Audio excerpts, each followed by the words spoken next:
World News in Relation to Biblical Prophecy is made possible thanks to your generous donations. Greetings and welcome to World News in Relation to Biblical Prophecy for the week of February 10th, 2026. I'm Ron James.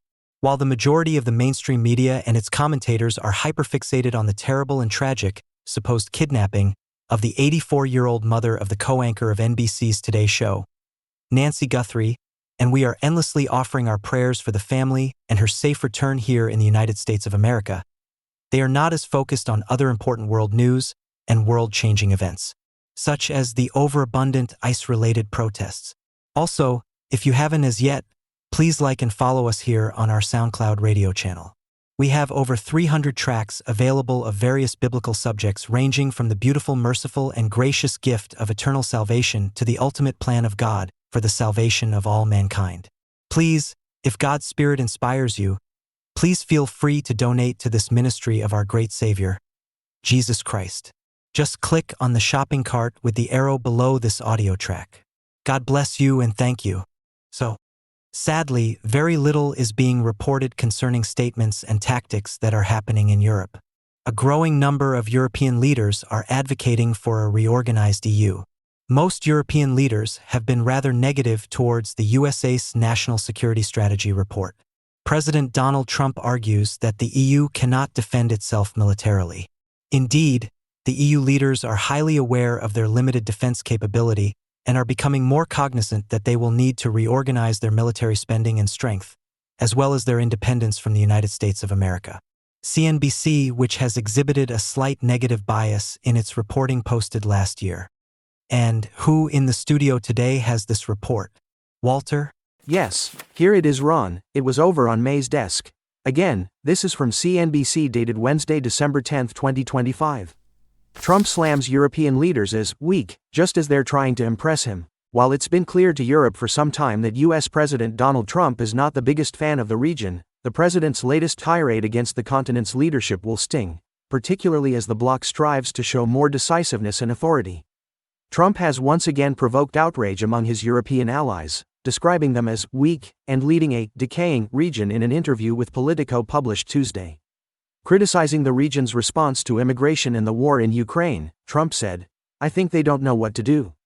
That comment will be jarring for Europe after its efforts in recent days, weeks, and months to support Ukraine, be it militarily, diplomatically, or financially, efforts which Trump has frequently downplayed.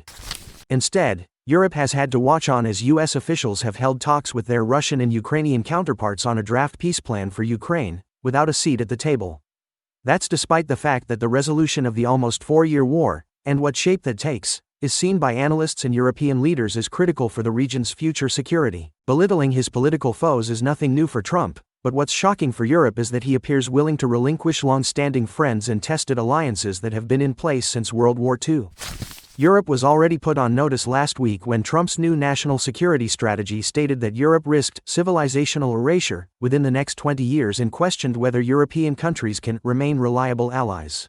Trump's worldview is clear in the new U.S. national security document. Ian Bremmer, founder and president of Eurasia Group, commented Tuesday.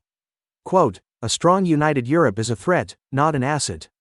The Kremlin calls the document aligned with Russian interests. That should make every NATO capital sit up straight. President Trump believes a strong Europe is not in the U.S. interests, particularly a strong, coordinated Europe. He does not like the European Union. His issue is that the EU, together, has the ability to tell Trump things that he doesn't like to hear. Unquote. A statement that he had posted on social media platform X. This is Walter Groening reading a report from CNBC. Thanks for that report, Walter. Europeans are considering how to make themselves stronger militarily. The fact that Europe will become, according to God's living word and prophecy, a larger threat to the USA, greater than anything our beloved president can ever imagine, is consistent with the likes of Lamentations 1 verses 1-2. Robert Francis Prevost, better known as Pope Leo XIV, commented about the development of a new world order between Europe and the United States of America. Mei Jing has the day off, so we have the lovely Cora today. Thank you, Ron. You're so sweet. Pope criticizes U.S. bid to break apart U.S.-Europe. insisting on Europe's role in Ukraine peace. Rome AP, Pope Leo the... What number is XIV? It's the number 14. Well, the Pope insisted Tuesday that Europe must have a role in any Ukraine peace deal, and criticized what he said was the Trump administration's effort to break apart the long-standing U.S.-European alliance.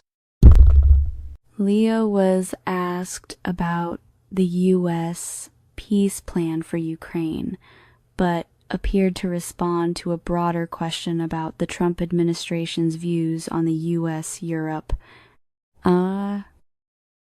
alliance. Just last week, the Trump administration released its U.S. national security strategy, which questions the U.S.-European alliance and stresses a desire to improve U.S.-Russia relations. Leo said what he had read would make a huge change in what was for many, many years a true alliance between Europe and the United States. Additionally, some comments by U.S. President Donald Trump suggest an effort trying to break apart what I think needs to be an alliance today and in the future. Oh, very nice. Cora, very nice. Anytime, Ron. You got my number. I'm gonna jet. Since it has been for nearly 2,000 years, there will be a strong alliance between the Vatican and a soon-coming United States of Europe. The Bible describes in the end times that the European nations will be unified.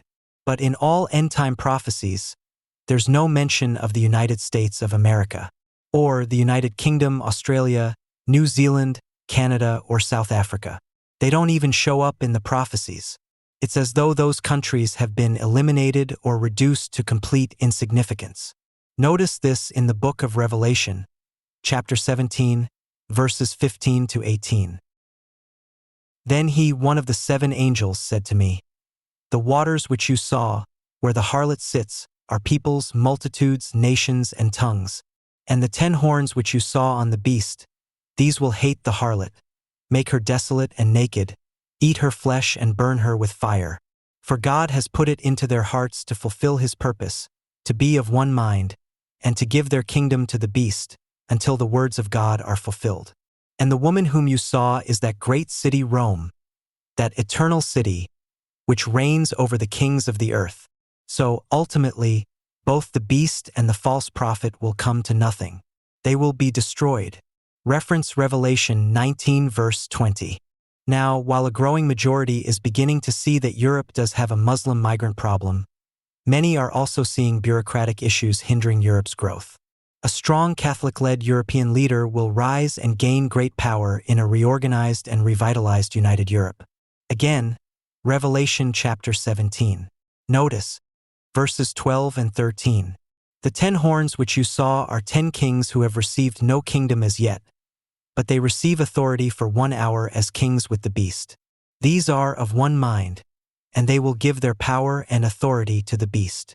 This present world will absolutely marvel at the unheard of strength of the beast," Revelation 13 verse 3, the latter part. And those who do properly understand God's living dual prophecies in this regard are truly aware that this will occur, and it will last for 3.5 years. This is Ron James for World News in relation to biblical prophecy. Have a great week, and Godspeed.